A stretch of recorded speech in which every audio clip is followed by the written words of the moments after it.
అభివృద్ధిని కాంక్షిస్తూ తెలుగుదేశం పార్టీలో చేరుతున్న వారందరికీ సముచిత రీతిన గౌరవం ఇస్తామని తెలుగుదేశం పార్టీ రాష్ట్ర ఉపాధ్యక్షులు మాజీ శాసనసభ్యులు దామచల్ల జనార్దన్ అన్నారు. ఒంగోలు నగరంలోని 6వ డివిజన్కు చెందిన వైఎస్ఆర్ కాంగ్రెస్ పార్టీ ముఖ్య నాయకులు పటాపంజుల శ్రీనివాసరావు, పిగిలి వాసు, పాలడుగు కోటయ్య నాయుడు, అన్నంగ ప్రసాద్, కొఠారి రామసాయి మరియు మరో 50 మంది పార్టీ కండువాలు కప్పుకున్నారు. పార్టీలో చేరిన వారికి తెలుగుదేశం పార్టీ రాష్ట్ర ఉపాధ్యక్షులు ఒంగోలు మాజీ శాసనసభ్యులు జనార్దన్ ఆత్మీయ స్వాగతం పలికారు. కార్యక్రమంలో నగర పార్టీ నాయకులు, డివిజన్ నాయకులు, కార్యకర్తలు పెద్ద సంఖ్యలో పాల్గొన్నారు.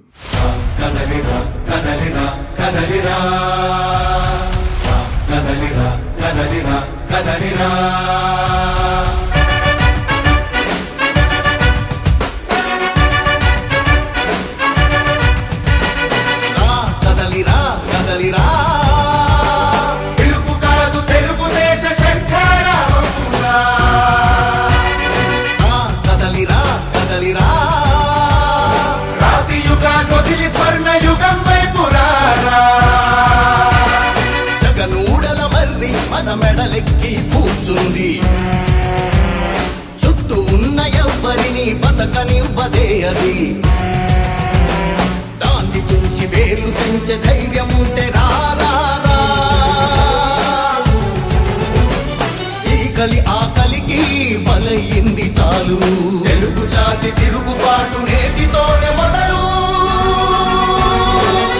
కదలిరా కదలిరా కదలిరా, కదలిరా కదలిరా కదలిరా, కదలిరా కదలిరా, పిలుపు కాదు తెలుగుదేశ శంఖారావమురా.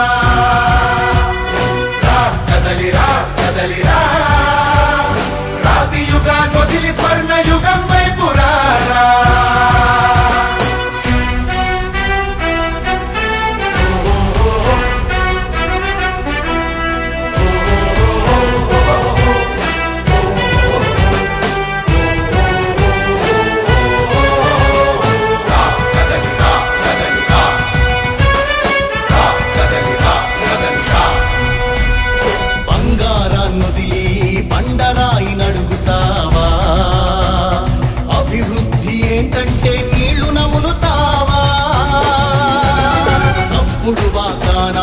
తలనాడిస్తావా నిజం అబద్ధాలను ఇంతైన పోచుకోవా. గొంతు కోసి కులాసా నడిగే ఆ సైకో భవిష్యత్తు లేకుండా చేస్తున్నాడు మనకు. కదలిరా కదలిరా కదలిరా, కదలిరా కదలిరా కదలిరా, కదలిరా కదలిరా, పిలుపు కాదు తెలుగుదేశ శంఖారావమురా. కదలిరా కదలిరా, రాతి యుగాన్ని వదిలి స్వర్ణ యుగం వైపు రారా.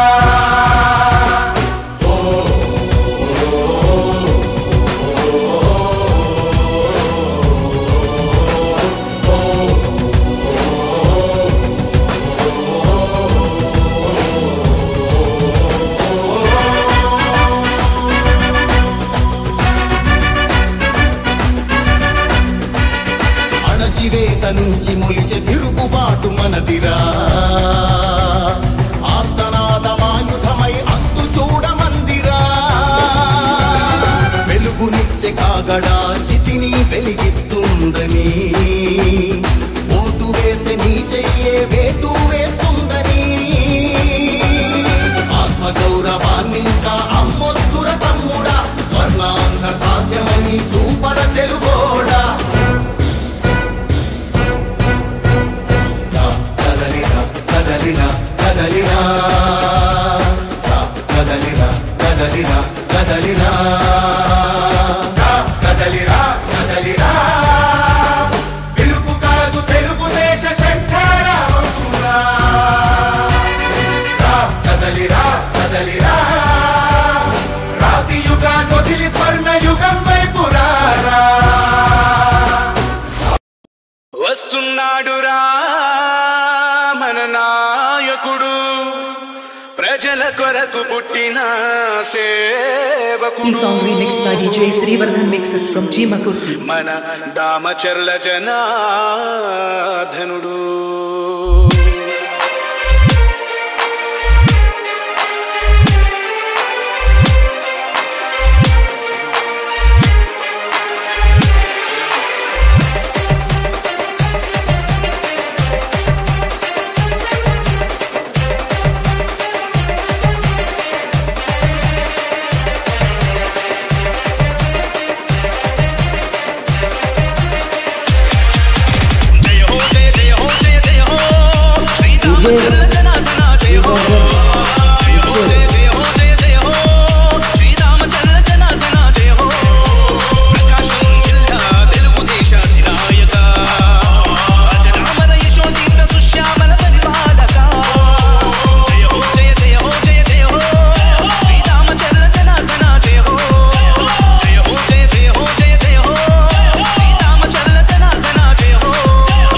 DJ Srivardhan mixes from G Makurti, Prakasham Jilla.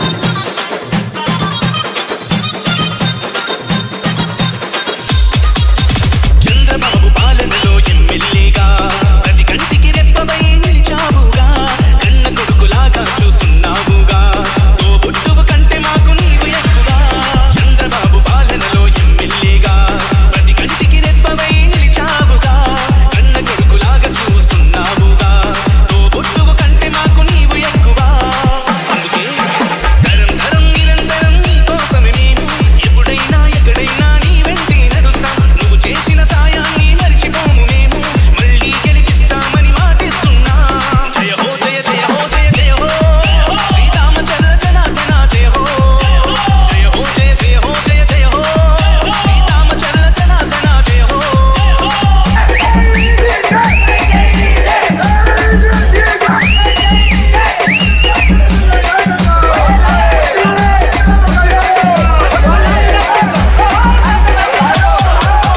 Ongole అభివృద్ధికి పెద్ద పీట వేశావు రహదారులన్నిటినీ రాజబాట చేశావు ఎన్నెన్నో హంగులతో పార్కులు నిర్మించావు మహిళా మణులందరికీ రక్షణ కల్పించావు ఒంగోలు అభివృద్ధికి పెద్ద పీట వేశావు రహదారులన్నిటినీ రాజబాట చేశావు ఎన్నెన్నో హంగులతో పార్కులు నిర్మించావు మహిళా మణులందరికీ రక్షణ కల్పించావు అందుకే ప్రత్యర్థులు కూడా నిన్ను షహబాష్ అంటారు చిన్నప్పటి నుంచి నిన్ను శ్రీమంతుడు అన్నారు జనం జనం ప్రపంచనం నీదేనే విజయం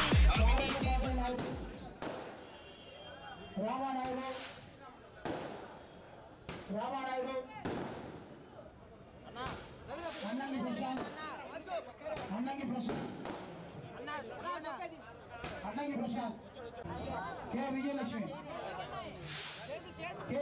గారిని కే విజయలక్ష్మి గారిని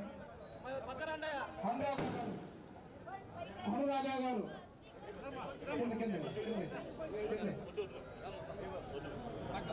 అనురాధ గారు ఎస్కే మీర్జా ఎస్కే కాసింబి ఎం దుర్గారావు శ్రీ గోపి దుంకినేని వేదబ్రహ్మ దుంకినేని వేదబ్రహ్మ తీసుకెళ్ళు దుంకినేని వేదబ్రహ్మ ముందుగా ఈ సమావేశానికి అధ్యక్ష వహించినటువంటి పట్టణ అధ్యక్షులు కొట్టార నాగేశ్వరరావు గారికి ధన్యవాదాలు తెలుపుతూ ఈ సమావేశానికి ముఖ్య అతిథులు ఒంగోలు డైనమిక్ లీడర్ శ్రీ రామచంద్ర జనార్దన్ గారి సమక్షంలో ఈరోజు ఈ పార్టీలో జాయిన్ అవుతున్నందుకు చాలా సంతోషంగా గర్వంగా ఉంది. రాబోయే రోజుల్లో జనార్దనరావు గారి గెలుపు కోసం నా సాయశక్తులా కృషి చేస్తానని మీ అందరికీ మాటిస్తూ ఇక్కడికి వచ్చిన మీ అందరికీ ధన్యవాదాలు. మన పార్టీలో చేరడం చాలా సంతోషదాయకమైన విషయం. అదేవిధంగా మన 5-6 డివిజన్లో త్వరలో రాబోయే రోజుల్లో ఇదే విధంగా చాలా మంది నాయకులు చేరే అవకాశం ఉంది. అందరూ కూడా రాబోయే రోజుల్లో ఇక వైసీపీ కథం తెలుగుదేశం మన అందరి బాధ్యత. కాబట్టి ప్రతి ఒక్కరు కూడా కంకణం కట్టుకొని ఈ 5-6 డివిజన్లో భారీ మెజార్టీతో మన దామచల జనార్దన్ గారిని మనం గౌరవించుకోవాల్సిన అవసరం ఉంది. పటాపత్రి శ్రీనివాసరావు గారి నాయకత్వంలో ఈరోజు వారు కానీ వారి అన్యాయులు కానీ అటు యువత కానీ మహిళలు కానీ ఎక్కువ మంది మన పార్టీలో చేరటం అనేది ఇది శుభపరిణామం. అందరూ చాలా సంతోషకరంగా ఉంది. ఈ పటాపత్రి శ్రీనివాసరావు గారి నాయకత్వంలో మన 5-6 డివిజన్లో ఎక్కువ అత్యధిక మెజార్టీ ఈ నియోజకవర్గంలోనే అత్యధిక మెజార్టీ వచ్చే విధంగా అందరూ తప్పకుండా కృషి చేయాలని తప్పకుండా కృషి చేస్తారని పటాపత్రి శ్రీనివాసరావు గారు, నేను దాదాపు మాది 30 సంవత్సరాల ఫ్రెండ్షిప్ ఉంది. కాంగ్రెస్ పార్టీలో ఇద్దరం కలిసి పనిచేసాం. ఈరోజు సోదరుడు తెలుగుదేశం పార్టీలోకి రావడం చాలా సంతోషంగా ఉంది. నేను 5 సంవత్సరాల ముందు చేరాను. ఒకటి తెలుసుకోండి, చీరలు ప్యాంటు షర్టు 500 రూపాయలు విలువ చేసే పంచి అమాయకులు తెచ్చుకుంటా ఉన్నాడు బాలినేని శ్రీనివాసరెడ్డి. బాలినేని శ్రీనివాసరెడ్డి బాడీ పార్ట్ లో ఒక పార్ట్ వెళ్ళిపోయింది. ఈ రోజు సీన్ వచ్చేసాడు బయటికి. బాలినేని శ్రీనివాసరెడ్డికి ఒక చెయ్యో ఒక కాలు పోయినంత పరిస్థితి ఈరోజు బాలినేని శ్రీనివాసరెడ్డి. గోపాల్ నగరంలో ఇంతకు ముందు తెలుగుదేశం పార్టీ, మేము కాంగ్రెస్ ఉన్నప్పుడు తెలుగుదేశం పార్టీ చాలా బలంగా ఉండేది. ఈ రోజు తిరిగి ఆ రోజు గోపాల్ నగరంలో మళ్ళీ వస్తున్నాయేమో అని చెప్పేటటువంటి పరిస్థితి ఈ రోజు నెలకొందని చెప్పి తెలియజేస్తా ఉన్నారు. రాబోయే మేము చూస్తా ఉన్నాం. జనార్దన్ గారితో వెళ్ళినప్పుడు 2019లో జనార్దన్ గారు ఎందుకు ఓడిపోయారో అనే బాధతో ఉన్నటువంటి ప్రజలందరూ స్వచ్ఛందంగా వస్తున్నారు.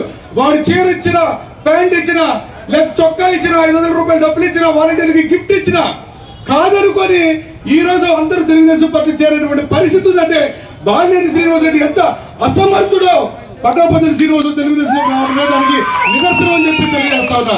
ఇక ముందు కూడా చెప్తారు, బాలినేని నీ తల, చేతులు, కాళ్ళు, హృదయం, గుండెకాయ లాంటి వ్యక్తులందరూ కూడా త్వరలో తెలుగుదేశం పార్టీలోకి వస్తారు. నీ ఓటమి ఖాయం. ఎప్పుడు 2019లోనే నువ్వు గెలిచిన తర్వాతే ప్రజలందరూ బాధపడ్డారు. దానికి సంబంధించిన అభిమానం ఈరోజు జనార్దన్ గారికి చూపిస్తా ఉన్నారు. కాబట్టి మనందరం కూడా చివరి వరకు ఈ రోజు చూసే ఒక్క విషయం చెప్తారు. ఈ రోజు తాకట్టు పెట్టుకున్న సచివాలయం తాకట్టు పెట్టాడు ఎవరు? జగన్మోహన్ రెడ్డి. పరిపాలనకి ప్రధాన కేంద్రం. మన ఇంటి యొక్క స్థలాలు కూడా మనకి ఇప్పుడు సొంత లేవు. మనకి ఇంట్లో జిరాక్స్ పేపర్ ఇచ్చాడు. మన దగ్గర కూడా మన స్థలాలు కూడా తాకట్టు పెట్టుకుంటాడు ప్రభుత్వం. కాబట్టి ఆలోచించి మీరందరూ తెలుగుదేశం పార్టీని బలపరచాలని చెప్పి కోరుకుంటూ, ఇందాక తెలిసిన విషయం నగరాధ్యక్షులు వారు చెప్తున్నారు, మనకి ఇచ్చినటువంటి మనం కట్టినటువంటి టిక్కో హౌస్లు కూడా తాకట్టు పెట్టుకున్నాడు జనార్దన్ జగన్మోహన్ రెడ్డి గారు. ఇటువంటి పరిస్థితిలో ఈ రోజు రాష్ట్రం ఉంది. ఇంకా రేపు ఆయన వస్తే ఎటువంటి పరిపాలన చేస్తాడు? సెక్రటేరియట్ లేదు, టిక్కోళ్ళు ఏమైనా డబ్బులు లేవు. కేవలం 350 కోట్ల రూపాయలకి తాకట్టు పెట్టేశాడు సెక్రటేరియట్ ని. మరి అమ్మఒడికి 6,000 కోట్లు కావాలా, లేకపోతే చేయూతికి ఇంకొక 6,000 కోట్లు, ఇవన్నీ ఎక్కడ తీసుకొస్తాడు? ఇటువంటివన్నీ మీరు ఆలోచించి చీరకో, జాకెట్కో, లేకపోతే చొక్కాకో, ప్యాంటుకో మనం ప్రలోభపడకుండా అభివృద్ధి చేసినటువంటి జనార్దన్ గారు ఈ రోజు ఒంగోలు ఒక నగరంగా అభివృద్ధి చేసినటువంటి జనం ఎక్కడికైనా సిమెంట్ రోడ్ల పేరు చూసినా అన్ని జనార్దన్ గారు వేసి, కాలువలు జనార్దన్ గారు వేసి, అంబేద్కర్ భవన్ కట్టిన జనార్దన్ గారు, మినీ స్టేడియం కట్టిన జనార్దన్ గారు, ఒంగోలు ఏ మూడు చూసిన జనార్దన్ గారు ముద్ర ఉంటే ఈయనేం చేస్తాడు తెలుసా? కేవలం మన జగన్మోహన్ రెడ్డి ఏం చేస్తాడో బాలినేని శ్రీనివాసరెడ్డి కూడా అదే చేస్తున్నాడు. ముస్లిం సంబంధించిన షాదీకరణాన్ని రెండోసారి ప్రారంభోత్సవం చేశాడు. ఆయన కట్టిన ఏం లేవు కదా. జనార్దన్ గారు కట్టినటువంటి షాదీకరణ రెండోసారి నిన్న రిబ్బన్ కటింగ్ పెట్టాడు. అంటే ఇంకా ఆర్టీసీ బస్ స్టాండ్ ఎప్పుడు ఓపెన్ చేస్తామని చూస్తున్నాం మేము. ఇప్పుడు ఉన్నది కూడా రిబ్బన్ కట్టి. ప్రకాశం భవనం కూడా ఎప్పుడు రిబ్బన్ కటింగ్ పెట్టి ఓపెన్ చేస్తామని చెప్పి జనమందరూ ఎదురు చూస్తున్నారు. అటువంటి పరిస్థితుల్లో బాలినేని శ్రీనివాసరెడ్డి నమ్మకుండా అభివృద్ధి కాంక్ష కేవలం ఒక్కసారే గెలిచి అంబేద్కర్ భవన్, అంత పెద్ద అంబేద్కర్ భవన్ కట్టింది దామచల జనార్దన్ గారు అయితే దానికి కూడా అసలు రంగానే రిబ్బన్ కటింగ్ పెట్టేశాడు. దానికి ఒక మంత్రిని కూడా తీసుకొచ్చాడు. మరి నేను అడుగుతున్నా, ఈ రోజు మీ ఇంటికి కానీ బాలినేని శ్రీనివాసరెడ్డి ఓటు వేయడానికి వస్తే నీ చీర జాకెట్ తర్వాత ప్యాంటు షర్ట్ తర్వాత నువ్వు అసలు ఒంగోలుకి ఏం చేస్తావు చెప్పు అని చెప్పి తప్పకుండా అడగండి. ఇంకోటి, ఇప్పుడు పంచుతున్నటువంటి ఇళ్ల పట్టాలు సెక్రటేరియట్స్ లో ఇళ్ల పట్టాలు పంచుతారు సచివాలయాల్లో. దాని మీద కొన్ని వెనుముఖం ప్రాంతాలకు సంబంధించిన వాడికి అయితే కోర్టు పరిమితులకు లోబడి ఒక పాయింట్ ఉంది చూడండి. దాని మీద ఇంకొక ప్రాంతంలో ఇచ్చే వాడికి మాత్రం అది కోర్టు పరిమితి ఉన్నప్పుడు ఈ ఇంకో ప్రాంతంలో ఎలా ఇస్తాడు? కోర్టులో ఉన్న అంశాన్ని కూడా పక్కన పెట్టేసి ఇటువంటి ఇస్తాడు న్యాయపరమైన అంశం. కాబట్టి మేము కూడా ఎక్కువ మాట్లాడలేదు. కాబట్టి మోసగాడు ఒక్కసారి గెలిపిస్తారు, ఇంకా రాజకీయాలు తప్పుకుంటాడంట. జనమందరూ నాశనం అయిపోతే కొడుకు టికెట్ కావాలంట. ఆయన రిటైర్డ్ అయిపోయి ఇంకో కొడుకు వస్తాడంట. ఎంత దౌర్భాగ్యమైన పరిస్థితుల్లో మనం ఉన్నాం ఆలోచించుకొని జనార్దన్ గారిని మనం అత్యధిక మేయర్ గెలిపించుకోండి. ఇటువంటి ఇప్పటి వరకు ఎటువంటి అపోహలు ఉండే నేను కూడా అపోహలు నమ్మాను, కానీ జనార్దన్ గారి దగ్గర స్వయంగా మనిషిని చూసిన తర్వాత నాకున్న అపోహలు తొలగిపోయినాయి. ఇటువంటి ఒక మంచి వ్యక్తి మీద ఎందుకు దుష్ప్రచారం జరిగింది అనేది కూడా నేను కాంగ్రెస్ పార్టీలో ఉన్నటువంటి వ్యక్తిగా నేను అనుకునేవాడిని. ఆ రోజు ఇంత మంచి వ్యక్తిని చాలా మర్యాద మమ్మల్ని గౌరవం ఇచ్చేటోడు ఎదుటి వాడిని, ఇటువంటి వ్యక్తిని మరి మనం ఎన్నుకున్నామా? నేను లెగిస్తే ప్యాకెట్ ఆడతాను, క్యాసినోకి వెళ్తాను, ఇది నా వృత్తి అని చెప్పి బహిరంగంగా ప్రకటించినటువంటి బాలినేని శ్రీనివాసరెడ్డి ఎన్నుకోవాలని చెప్పి మనందరం ఆలోచించుకొని వచ్చే ఎన్నికల్లో జనార్దన్ గారిని అఖండమైన మెజారిటీతో మీరు గెలిపిస్తే చంద్రబాబు నాయుడు గారు మంత్రిగా ఆయనకు అవకాశం ఇస్తారు. మనం ఇంకా దీనికి మించి ఉన్నత స్థానం తెలియజేసుకుంటూ నా స్నేహితుడు పట్టాభద్రుడు శ్రీనివాసరావు గారికి హృదయపూర్వక ధన్యవాదాలు తెలియజేసుకుంటూ ఈ పార్టీ కలిసి పనిచేద్దామని చెప్పి తెలియజేసుకుంటా ఉన్నా. బాలి గారికి ఒకప్పుడు కుడి భుజం, ఈ రోజు జనార్దన్ గారికి కుడి భుజం ఉండాలని కోరుకుంటా ఉన్నాను. మొత్తం పడగొట్టి మొత్తం మొత్తం మొత్తం వైనం చేసాము. 70 లక్షలతోటి వైనం చేసాము. ఈరోజు ఈ పాలెంలో గోపన్నవరంలో ఆ శిశింద్రికి వాళ్ళ నాన్నకి చెప్తున్నాము, వీళ్ళు వస్తున్నారంటే అర్థం చేసుకోమను. రేపు మనము 25,000తోటి కన్ఫామ్ గా గెలుస్తున్నాం మనం, అంతే. వీళ్ళు వస్తున్నారంటే మనకు కన్ఫామ్ గా ఉంది, అంతే, ఇంకేం లేదు. ఏదైనా కూడా ఈరోజు మంచి వ్యక్తులు ఎవరైతే వైఎస్ఆర్లో సీనియర్లుగా ఉండే వ్యక్తులంతా కూడా ఈరోజు ఒక నమ్మకం మీద ఈరోజు తెలుగుదేశం పార్టీలోకి వీళ్ళందరూ కూడా రావటం కూడా జరిగింది. ఇవాళ ఇక్కడ పటాపంచులో మన శ్రీనివాసరావు గారు కూడా ఆయన 2 రోజుల ముందు వచ్చి నేను కూడా పార్టీలోకి వస్తానని చెప్పేసి ఆయన మనస్ఫూర్తిగా చెప్తే తప్పకుండా మనందరం కూడా కలిసి చేద్దాం. ఏదైనా కూడా రాజకీయాల్లో 10 మందికి సర్వీస్ చేసేటప్పుడే దాని ఆనందం వేరేగా ఉంటుంది. కాబట్టి మీరు కూడా రాండి అని చెప్పేసి ఆ రోజు స్వాగతం పలికాము. ఈరోజు ఆ కార్యక్రమం పెట్టారు. ఆయనకి 2 రోజుల నుంచి విపరీతమైన ఫోన్లు, విపరీతంగా బెదిరింపు కాళ్ళు, ఈ ఇష్టారాజ్యంగా నువ్వు మర్యాదగా వస్తావా రావా అని చెప్పేసి ఎత్తుకొని వెళ్తే అతను ఫోన్ ఆఫ్ చేసే పరిస్థితుల్లో ఈరోజు మనం ఉన్నామంటే మనం ఎక్కడున్నాం అనేది కూడా మనం గుర్తుపెట్టుకోవాలి. ఉన్నప్పుడు మనుషులు అర్థం కాల, వాళ్ళ మనుషులు పోయిన తర్వాత ఇవాళ వచ్చింది. పోయినసారేమో ఎలక్షన్ ముందేమో మా వాళ్ళందరినీ కొంతమందికి డబ్బులు ఇచ్చేసి వాళ్ళందరికీ కండవలు వేసి ఆ రోజు ఉండే పరిస్థితుల్లో మాయ చేశాడు. ఈ కంపాలంలో కూడా కావాలని ఆ రోజు ఇక్కడ పార్టీ ఓపెన్ చేస్తున్నామని చెప్పి ముందు రోజు సైలెన్సర్లు తీసి మోటార్ సైకిల్ వేసుకొని ఆ కంపాలం అంతా తిరిగి భయభ్రాంతులు చేస్తే ఆడవాళ్ళంతా కూడా రోడ్డు మీదకి వచ్చి ఇక్కడికి ఎట్లా వస్తామని చెప్పి అడిగితే దాన్ని కమ్మ వర్సెస్ అదర్ క్యాస్టులు తీసుకెళ్ళి దాన్ని ఆ ట్రాప్లో అన్ని ప్రాంతాల్లో కూడా కమ్మల దగ్గరికి మేము వెళ్ళకూడదు, మేము ఓపెన్ చేయకూడదు అని చెప్పేసి ఒక మెసేజ్ పాస్ చేసి ఎన్నికల ముందు దాన్ని గ్లోబల్ ప్రచారం చేశారు. ఇట్లా ఎన్నో రకాలుగా ఎన్ని చేయాలో పోయినసారి అన్ని చేశారు. ఈసారి వాళ్ళందరూ కూడా అడుక్కునే పరిస్థితులు వచ్చినాయి. వాళ్ళ పొద్దున్న లేస్తే ఎవరు వెళ్ళిపోతారో అర్థం కాక వాళ్ళందరినీ కూడా బతులాడి ఈరోజు మేము అది చేస్తాం ఇది చేస్తాం అని చెప్పే పరిస్థితులు ఈరోజు వాళ్ళ పార్టీలోనే ఉన్నాయని చెప్పి కూడా మేము తెలియజేస్తా ఉన్నాం. ఈరోజు పటాపంచుల శ్రీని కూడా ఇక్కడ ఉండేటప్పుడు పోయినసారి వైఎస్ఆర్లో ఎప్పుడు కూడా ఆయనకి నమ్మినగా ఈరోజు ఉండే డివిజన్లో కూడా అన్ని విధాలుగా కూడా ఆయనకంటూ ఒక ప్రత్యేకతగా చేస్తూ వచ్చాడు. ఈరోజు ఒక మంచి ఉద్దేశంతో ఒక మంచి సంకల్పంతో ఏవైనా కూడా అభివృద్ధి చేసే పార్టీ తెలుగుదేశం పార్టీ. కాబట్టి తెలుగుదేశం పార్టీతోటే మనం కరెక్ట్గా వెళ్తే మంచిదనే ఒక మంచి ఉద్దేశంతో ఈరోజు మన శ్రీని కూడా మన పార్టీలో రావటం మనస్ఫూర్తిగా అభినందిస్తూ ఉన్నాం. తప్పకుండా కూడా రాబోయే రోజుల్లో ఆయనకి ఇవ్వాల్సిన ఇంపార్టెంట్, ఆయనకి ఇవ్వాల్సిన గౌరవం ఆయనకి ఇస్తామని చెప్పి కూడా మేము తెలియజేస్తున్నాం. ఇక్కడ ఉండే మహిళలకు కూడా మేము అందరూ కూడా తెలియజేస్తున్నాం.